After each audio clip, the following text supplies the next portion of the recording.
Hi, I'm Shade. Today we're talking about 7 Days in June by Tia Williams. Tia Williams is a former beauty editor. She's worked for magazines like Elle, Glamour, Essence, Teen People. She also wrote one of my favorite books, The Perfect Find, which I'm still recommending to people and buying for friends because it's so good. It's been made into a film by Gabrielle Union for Netflix, and they've just finished shooting this summer, and I'm so excited because that means it's going to be coming out soon. So Tia Williams is just general badass. This book is a second chance romance about two writers, Eva Mercy and Shane Hall, who met as teenagers and had an epic romance which ended in flames and devastation, and now years later they've met again in their 30s and they're wondering whether they can make it work this time around. I really love the romance genre, but there's actually very few writers that I trust to do it the way that I like it, and you know, I want something a bit more substantial layered in there, and I feel like Tia Williams is so good at delivering on that. Eva and Shane have had very traumatic childhoods.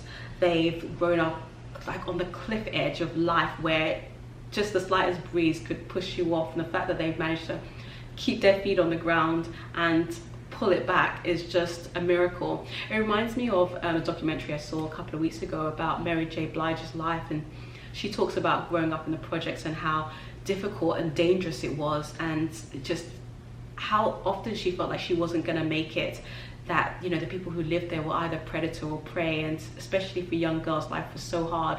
And I feel like that's the world that Eva and Shane are living in, where you know they're raising themselves, they don't have any parental input, they've grown up in dysfunctional, toxic households, and they are clinging on by their fingertips. And then they make it and they both become writers, but the demons follow them into their lives. I guess the recurring question is, can they function in stable lives? Can they even go further than that and form healthy relationships? And especially once they're back together again in the same sphere, are they going to mutually self-destruct, or can they lift each other up? And it's a question that runs through the whole story. There are a lot of trigger warnings for this book: self-harm, suicidal thoughts, domestic violence, addiction.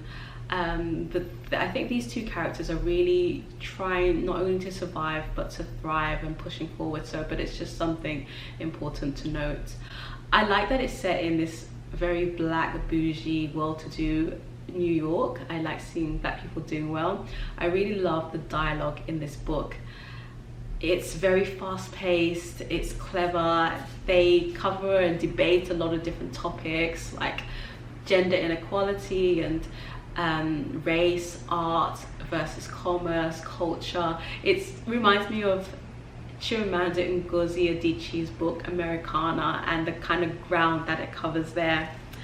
There are also really interesting themes, fandom and fans. As a struggling artist, you're trying to get your name out there, you want to be known, you want to be rewarded for your work, ideally financially, so that you can continue to make more.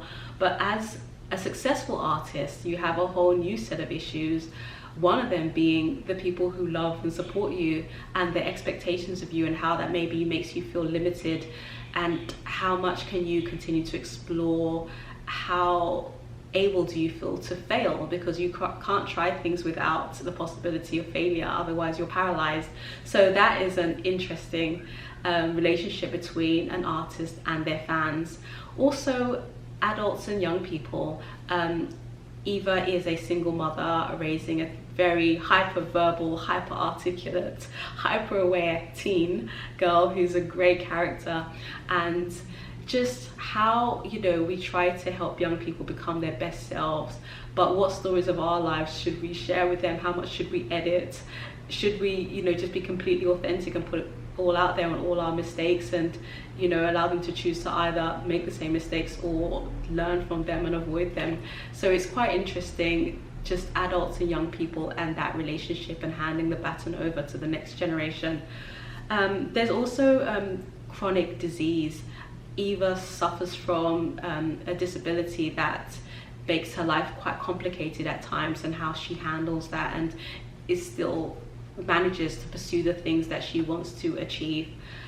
Also the messiness of life, how you know, sometimes you don't take the right path, and what is the right path? There's X number of choices, and this is, we only live once, and this is your first time, and you just got to figure it out and roll with the punches. So just life being messy, I think that is very much one of the themes of this book. There's a K-drama that I saw not too long ago called Goblin, and it's about a man who is immortal, and he has lived through various centuries, and it's kind of both reward and punishment, because he has to watch all the people that he loves and cares about die while he goes on. And at some point he says, sometimes, you know, you want somebody to say to you, it's enough.